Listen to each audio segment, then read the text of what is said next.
everyone! Welcome back to my channel. Today I want to show you some details of how to play one of the most iconic bass parts in rock history. It's Come Together by the Beatles. If you've ever wanted to nail down that deep thumping tone Paul McCartney laid down, you are in the right place.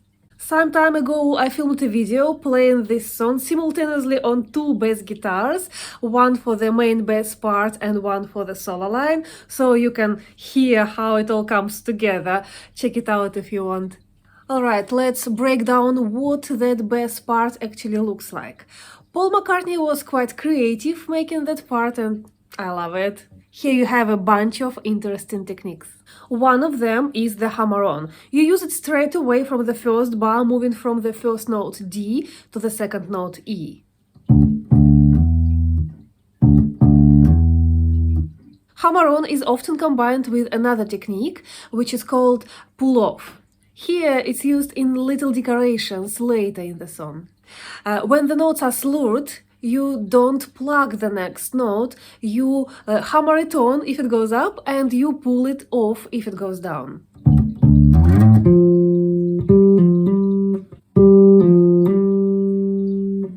The next interesting technique is pretty obvious, and this is a slide. You use it to go up and later you need it again to go down. One more is the bend. You use it for the chord A major. On paper, people use the arrow like this to show the bend or the angle like this.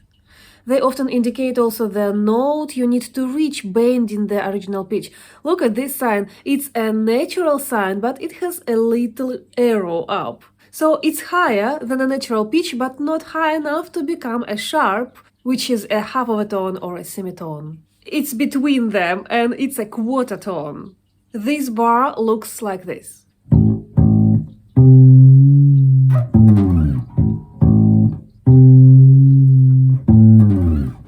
One more is grace notes.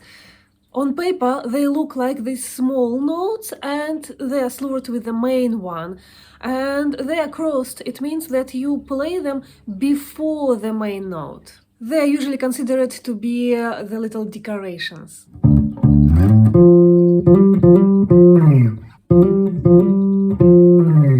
Just one song with many repetitions of the same material, but there are so many techniques combined. For playing this song, I used a very simple gear. My bass guitar is a chord bass. It's a short scale one and it's good for teenagers and for me. This bass is quite cheap, to be honest, and it has a short scale and a good range for soloing up to this F, which I really like and use a lot. Not all basses go so high.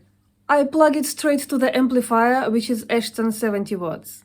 I can regulate the EQ here and I don't do much else. My setting is quite simple and your gear might be absolutely different.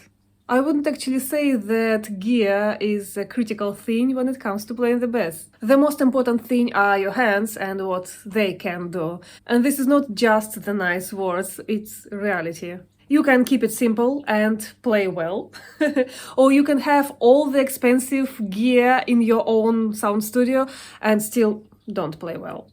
Now, where exactly it's better to plug the strings for this song?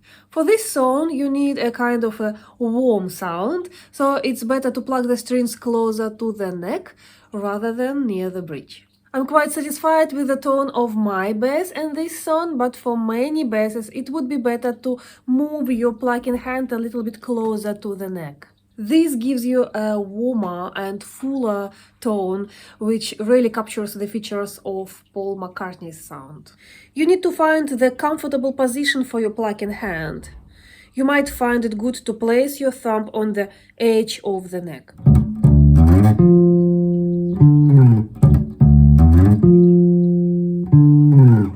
Look, if I play it near the bridge, the sound becomes different.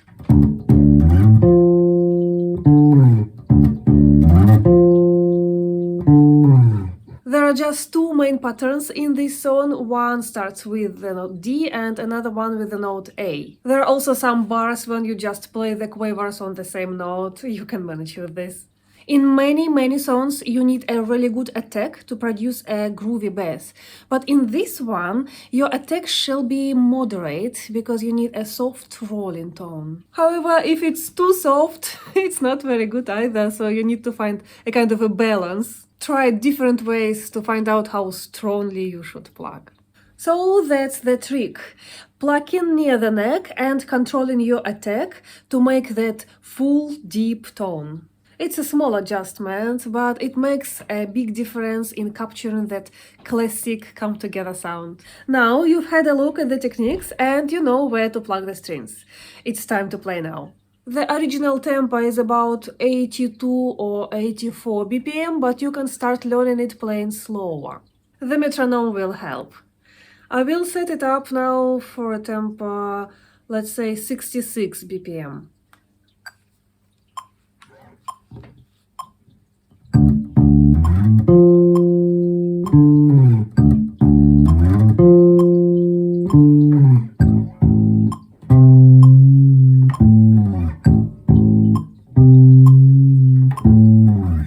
By the link below, you can find the package with 7 the most popular rock and pop hits for bass players to learn. Come Together is one of them. I've prepared the notation, tabs and the MP3 tracks for this song so that you get everything you need for learning these songs. If you found this video helpful, don't forget to give it a thumbs up and click that subscribe button for more bass guitar tips and tricks. You are welcome to drop a comment below. Until the next time, keep grooving!